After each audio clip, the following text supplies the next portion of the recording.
बोलिए बांके बिहारी लाल की जय। जब समस्त संत अपने अपने आश्रमों की ओर चले, सनत कुमारों को देख करके देवर्षि नारद ने एक प्रश्न किया कि महाराज, भागवत की कथा से ज्ञान, वैराग्य और भक्ति का कष्ट तो दूर हो ही गया, लेकिन कौन कौन कथा सुन सकता है? भागवत जी की कथा से किसको किसको लाभ हो सकता है? देवर्षि नारद ने ये प्रश्न किया। आइए भागवत जी के पावन श्लोक का शुभारंभ करते हुए कथा को गति दें। के विशुद्धयन्ति वदन्तु मह्यम् सप्ताहयज्ञेन कथामयेन कृपालुभिः लोकहितं विचार प्रकाशिता कोटि नवीन मार्ग। के विशुद्धयन्ति, महाराज ये सुख शास्त्र की कथा, श्रीमद् भागवत महापुराण की कथा कौन कौन सुन सकता है? इस कथा को सुनने का अधिकारी कौन कौन है? और ये कथा किसको किसको पवित्र बनाती है? भव सागर से किसको किसको पार करती है? हमें आप विचार पूर्वक ये बात समझाइए, और जो आप उत्तर करेंगे, नारद जी बोले सनत कुमारों से, जो भी आप उत्तर करेंगे उससे केवल देवर्षि नारद का ही हित नहीं होगा। किसका किसका हित होगा? लोक हितम, पूरे विश्व का, संपूर्ण लोकों का, संपूर्ण सृष्टि का, संपूर्ण जीव जगत का हित होगा। मैं एक बात आपसे निवेदन पूर्वक कहूं, महापुरुषों की जो बातें हैं उनमें एक का हित नहीं होता, उनके प्रत्येक आचरण में लोक हित छुपा होता है। प्रेम से बोलो राधे, लोक हित होगा। इसलिए मेरे इस प्रश्न का उत्तर दीजिए महाराज, इसको प्रकट कीजिए, बताइए कि किसको किसको कथा सुननी चाहिए, अथवा कौन कौन कथा में बैठने का अधिकारी होता है। तब सनत कुमार कहते हैं, देवर्षि नारद को बता रहे हैं, लेकिन ये है तो लोक कल्याण के लिए, सबको ये बात समझनी है। ये मानवा पाप कृतस्तु सर्वदा सदा दुराचार रता विमार्गगा। जिसने जीवन भर पाप किए, कभी अच्छा कोई काम ही न किया, हमेशा पाप करता रहा हो जो मनुष्य, और हमेशा दुराचारी रहा हो, बुरे मार्ग पर चलने वाला, अथवा अधर्म के मार्ग पर चला, क्रोधाग्नि दग्धा, जीवन भर क्रोध की आग में दग्ध माने जला, सरल भाषा में जीवन पर्यंत जिसने क्रोध किया, कभी बोध का, ज्ञान का, विवेक का आश्रय न लिया हो, बात बात पर क्रोध करता हो, और क्रोध में जिसने अपना सब कुछ नष्ट कर लिया हो। क्रोध अग्नि दग्ध, क्रोधाग्नि दग्ध। क्रोध की अग्नि माने आग में जो अपने को जलाता हो। कुटिलाश्च, परीक्षित जी चाहे कुटिल हो, कामिना अथवा कामी पुरुष, क्रोधी हो, कामी हो और कुटिल भी मनुष्य हो, ऐसा मनुष्य भी यदि पवित्र पुराण की कथा 7 दिन सुन लेता है तो सप्ताह यज्ञेन कलौ पुनन्ति के, ऐसा मनुष्य भी 7 दिन भागवत की कथा सुन करके घोर कलयुग में पवित्र हो जाता है। ये भागवत की महिमा है।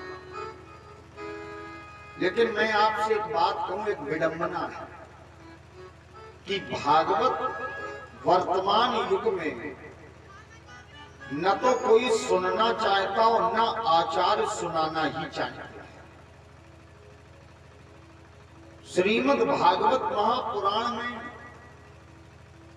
आत्मा का सुख है और हम लोग मनोरंजन का सुख चाहते हैं। तो भागवत जी का जो चरित्र है, जो कथाएं हैं, वो गौड़ हो जाती हैं और मनोरंजन प्रमुख हो जाता है, जबकि कथा जीवन की व्यथा को दूर करती है। शब्द है कथा का, स्थापयति यस्मिन् स कथा, का माने ब्रह्म, का माने कृष्ण, का माने परमात्मा। जो परमात्मा को हृदय में स्थापित कर दे उसका नाम है कथा। अब श्रोता भी चाहता है मनोरंजन, और आचार्य भी भागवत के श्लोकों को छोड़ करके जो हल्के संगीत के चक्कर में पड़ गया, तो इसलिए कथा का सार चला गया है। कल के प्रसंग में महात्मा सौनिक ने एक बड़ी सुंदर बात पूछी सूत जी से कि आपने हमें बहुत कथाएं सुनाई, लेकिन आज कथा नहीं सुनाइए। कथा सारम, कथा का सार क्या है ये हमें समझाइए।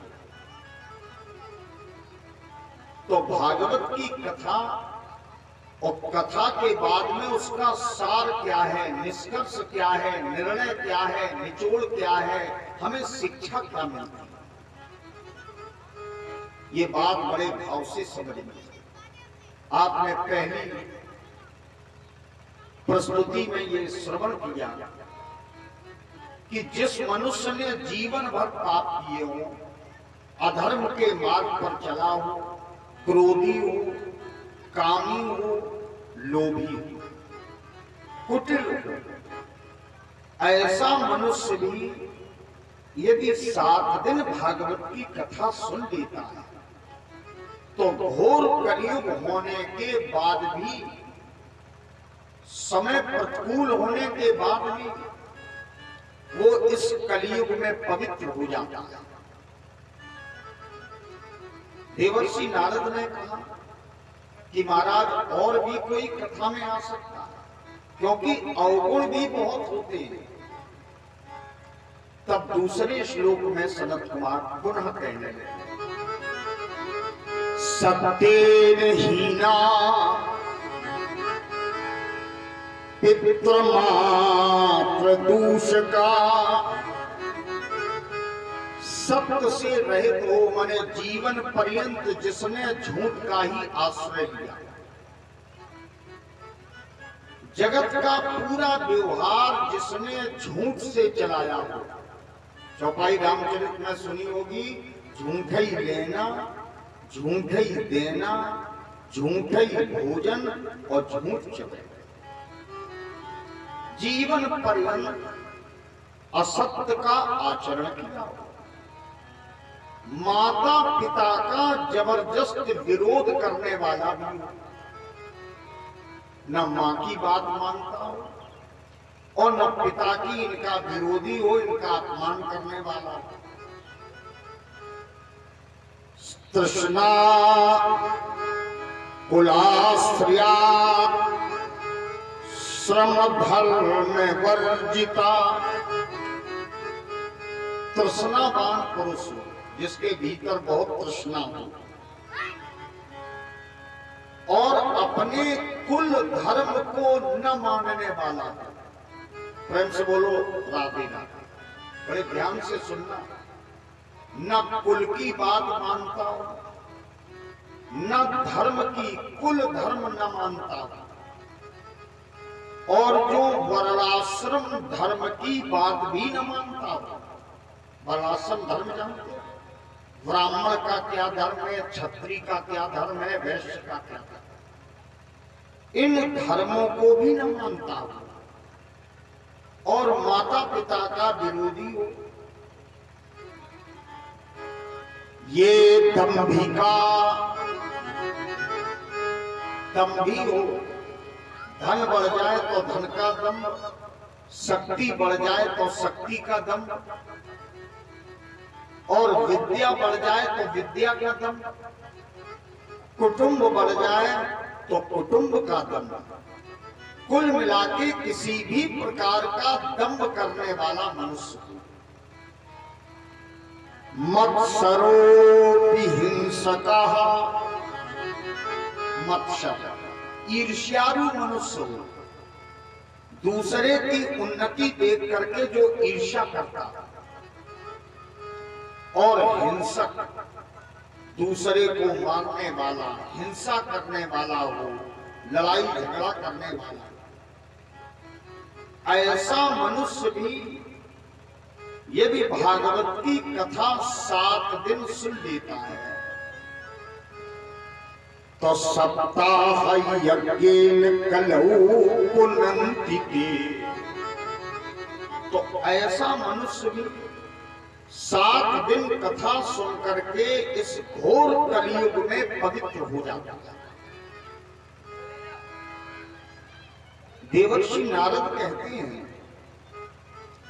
कि महाराज और भी कथा कोई कुछ सुन सकता है। तब सनत कुमारों ने तीसरे श्लोक में और एक दरवाजा खोल दिया। कौन कौन कथा सुन सकता है? कायेन वाचा मनसा पातकम। पाप 3 प्रकार से होते हैं, मन से, वाणी से और कर्म से। मन में विचार करें कि किसी का अहित हो जाए तो ये मानसिक पाप है, और वाणी से अगर कह दें कि हम तुम्हारा अहित करेंगे तो ये वाणी का पाप, और अगर अहित कर दें तो ये शरीर का पाप। तो मन, वाणी और कर्म, इन 3 प्रकार से पाप आचरण जीव करता है। अगर चिंतन करें तो मन में अगर पाप का विचार नहीं आएगा तो शरीर से करेगा ही नहीं, पहले तो मन में ही आएगा। सनत कुमार कहते हैं देवर्षि नारद, मन से, वाणी से, शरीर से यदि किसी ने पाप कर्म किया, नित्यम प्रकुर्वन्ति सठा हठेन। बहुत समझाया जाए लेकिन जब देखिए तब हठ पूर्वक अपराध के कर्म ही करे। पर स्वपुष्टा मलिना दुराशय। आशय मानी इच्छा, बुरी इच्छा रखने वाला, और दूसरे को सदैव पतन की ओर ले जाने वाला ऐसा अपराधी व्यक्ति भी यदि 7 दिन भागवत की कथा सुन लेता है तो परीक्षित जी घोर कलयुग में वो पवित्र हो जाता है। प्रेम से बोलो राधा। इसके बाद बताया कि मनुष्य किसी भी प्रकार का आचरण कर रहा हो, लेकिन यदि वो 7 दिन भागवत सुन ले और मनन करें, जीवन में आचरण करें, तो कथा उसके जीवन को संभाल देती है और परमात्मा की प्राप्ति का साधन बना देती है। ऐसी ये दिव्य कथा है।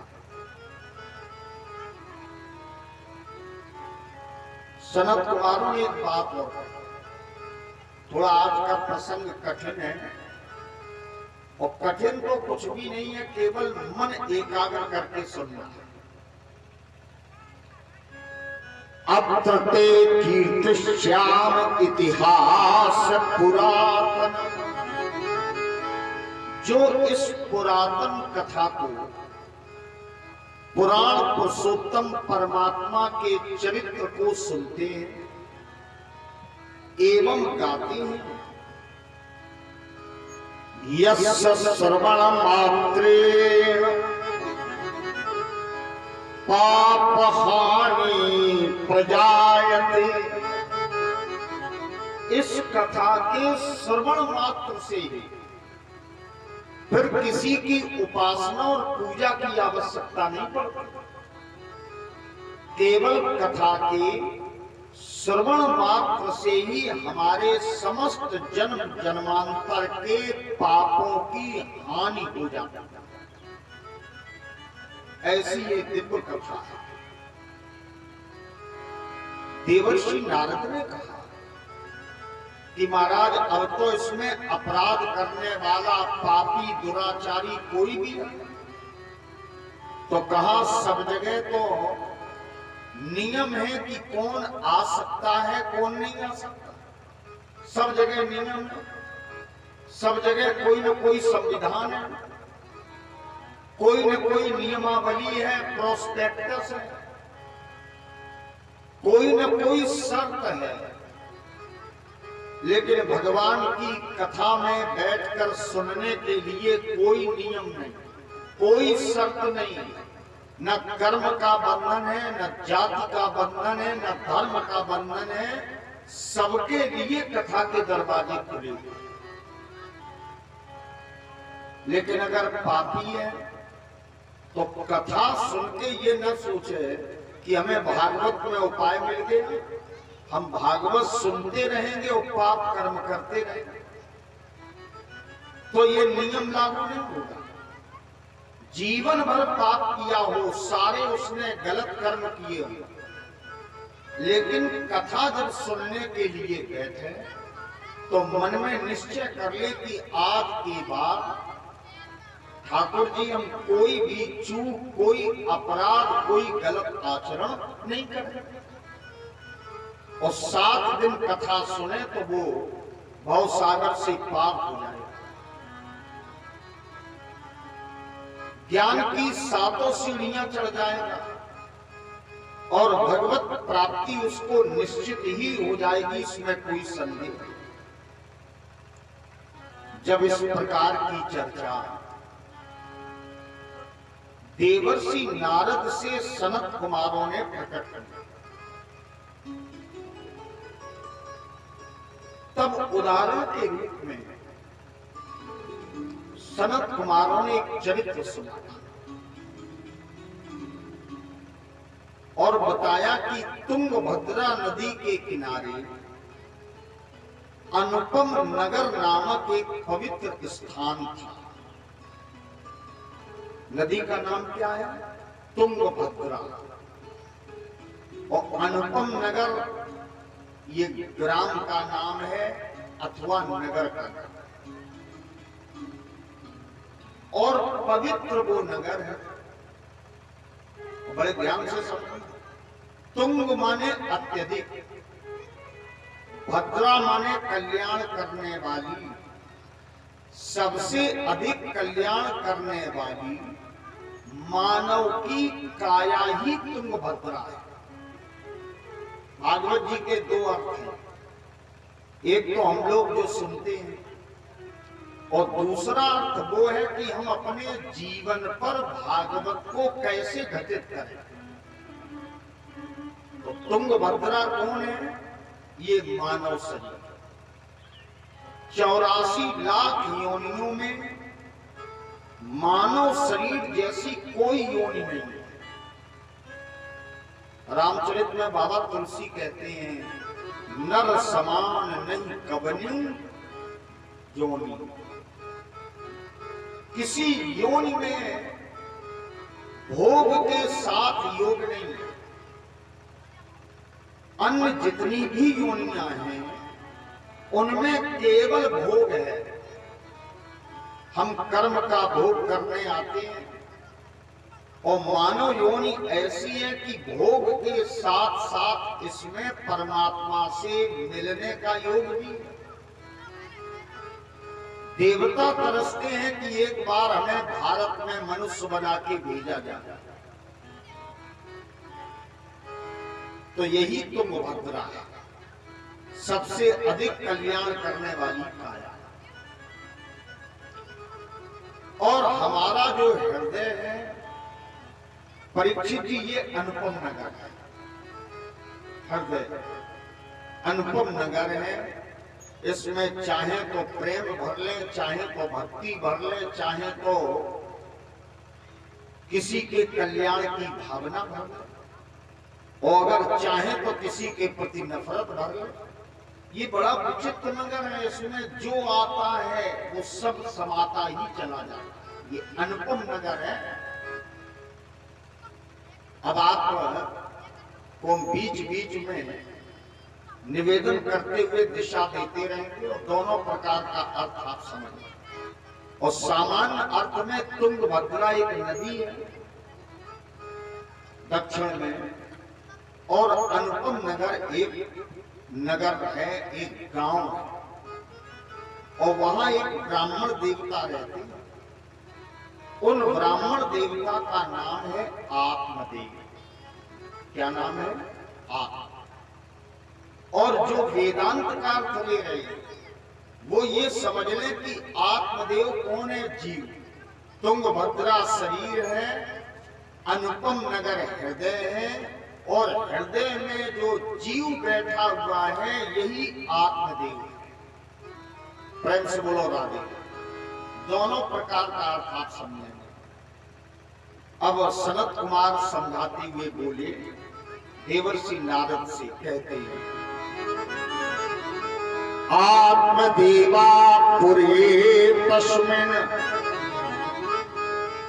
सर्ववेद विशारदा श्रोत स्मार्ते निष्णातो द्वितीय इव भास्करा। उस नगर में आत्मदेव नाम के ब्राह्मण रहते थे, कर्मकांडी थे और सद्गुणों से युक्त थे, वेद के मार्ग पर चलने वाले थे, तपस्वी थे, सदाचारी ब्राह्मण थे। आत्मदेव माथे पर तेज तो ऐसा था कि मानो दूसरे सूर्य भगवान निकल के आए। संग्रह कुछ करते नहीं थे। देखो, ब्राह्मण को बहुत अधिक एकत्र नहीं करना चाहिए, क्योंकि जब हम एकत्र ज्यादा करते हैं तो एकत्रित वस्तु में हमारी ममता बन जाती है। तो अगर कर्म बंधन से मुक्ति चाहते हैं तो आवश्यकता से अधिक हमें एकत्र नहीं करना चाहिए। ब्राह्मण आत्मदेव को जो मिल जाता उसी से अपना जीवन चलाता और बड़े चरित्रवान ब्राह्मण थे, चरित्रवान सदाचारी ब्राह्मण थे। पत्नी थी, पत्नी का नाम था धुंधुली। क्या नाम था? धुंधुली।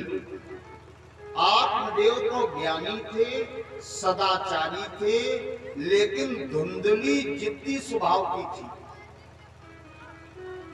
अपनी बात ही मनवा के मानती थी। सुंदर बहुत थी, ऊंचे कुल में भी उत्पन्न हुई थी, लेकिन ईर्ष्यालु प्रवृत्ति की थी। समय निकलता गया, ब्राह्मण आत्मदेव ने बहुत धर्म किया और बहुत दान किया, लेकिन अवस्था 60 वर्ष की हो गई, कोई संतान प्राप्त नहीं। मनुस्मृति में मनु महाराज कहते हैं कि जिस गृहस्थ के आंगन में साधु संत ब्राह्मण के चरण न धोए गए और बालक के रोने की आवाज न आई, वो घर कितना भी सुंदर बना हो, लेकिन उसको शमशान के तुल्य ही समझना चाहिए। ब्राह्मण आत्मदेव को जब कोई संतान न मिली, बड़े दान किए, गौदान किया, बड़े पुण्य के काम किए, तो एक दिन बहुत दुखी होकर के आत्मदेव जी ने विचार किया कि दाम्पत्य जीवन का क्या सुख है। कोई पुत्र नहीं है, कोई संतान नहीं है। ऐसा सोच करके वो ब्राह्मण आत्मदेव एक दिन घर त्याग करके और वन की ओर, जंगल की ओर निकल गए। दोपहर का समय था, तो मध्याह्ने तृषतो माने प्यास लगी ब्राह्मण आत्मदेव। प्रेम से बोलो राधे राधे। नारायण बैठ जाओ, तुम कुछ भी इंतजाम ना करो, ना पंखा ना कुछ, छोड़ो ये सब। तो ब्राह्मण आत्मदेव को जब प्यास लगी तो एक सरोवर के पास पहुंचे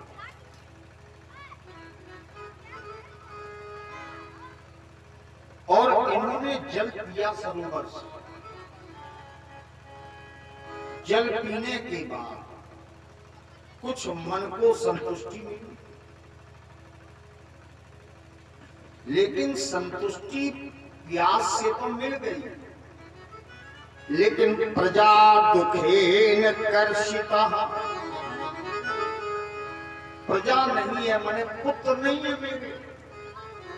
इस पुत्र के दुख ने एकांत में गए हुए आत्मदेव को अपनी ओर खींच लिया।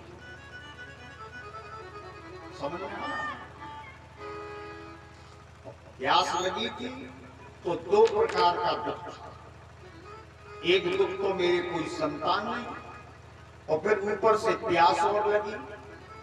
तो प्यास के लिए तो जल मिल गया, सरोवर में जल पी लिया, क्षणिक शांति मिली।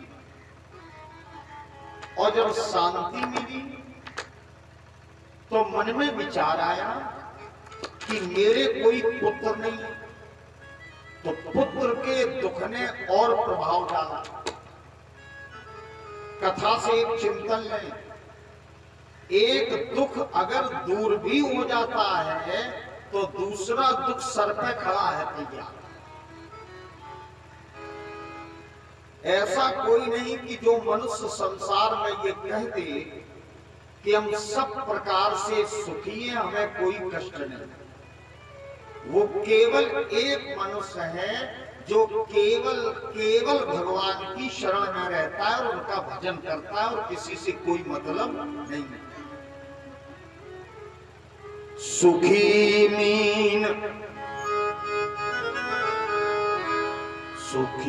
मीन जहाँ नीर अगाधा, जय सिया राम जय सिया राम, जय सिया राम जय सिया राम।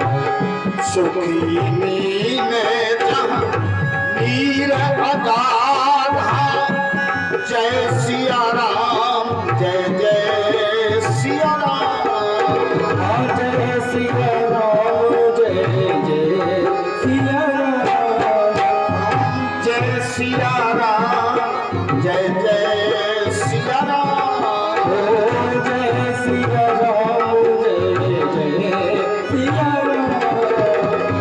जिन हरि शरण एक बाधा, जिन हरि शरण एक बाधा, जय सिया राम जय सिया राम, जय सिया राम जय सिया राम, जय सिया राम जय सिया राम, जय सिया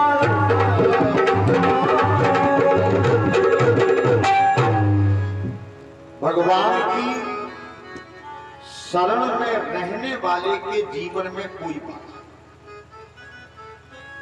नहीं, तो संसार दुखों का घर है। ब्राह्मण आत्मदेव चिंतित हो गए, दुखी हो गए कि मरने के बाद मेरा अंतिम संस्कार कौन करेगा, श्राद्ध कौन करेगा, तर्पण कौन करेगा। यह सोच रहे थे और निर्णय कर रहे थे कि इससे तो अच्छा है कि हम अपना जीवन ही समाप्त कर दें। कभी कभी दुख सहन करने की जब सामर्थ्य नहीं होती है तो मनुष्य ऐसे गलत निर्णय नहीं लेता। दुख सबको नहीं मिलते। मैं आपसे कहूं कि जो भाग्यवान है, जो महापुरुष हैं, उनके जीवन में तो कष्ट होते ही। दुख वो संपत्ति है जो सामान्य पुरुषों को कभी नहीं मिलती। पांडवों को तो बड़े दुख मिले। राम कथा में विभीषण ने हनुमान जी से कहा, सुनो पवन सुत रहन हमारी, और जिम दसनन मह जीव विचार। बिना दुखों को सहन किए कोई मनुष्य बन नहीं सकता, उसमें मानवता नहीं आ सकती। दुख तो हमारी वो धरोहर है जो हमारे जीवन को बदल देती है। अगर तुलसी को दुख न मिले होते तो भगवान की शरण में तुलसी ना आती। एकमात्र दुख मनुष्य को द्रवित करके परमात्मा की ओर जोड़ता है। कुंती को क्या मिला? दुख मिले और फिर भी पूर्ण नहीं हुई तो कहती है कि सारे दुख गोविंद मुझे दे दे। किसी महापुरुष की जीवनी उठाई। और दुख यूं भी अच्छा होता है कि दुख जब जीवन से जाएगा तो हमारे जीवन को सुख के हाथ में सौंप के जाएगा। दुख जब जाएगा तो क्या मिलेगा? सुख। और सुख जब जाएगा हमारे जीवन से तो जीवन किसको सौंपेगा? दुख। तो दुख हमारी जिंदगी सुख को सौंप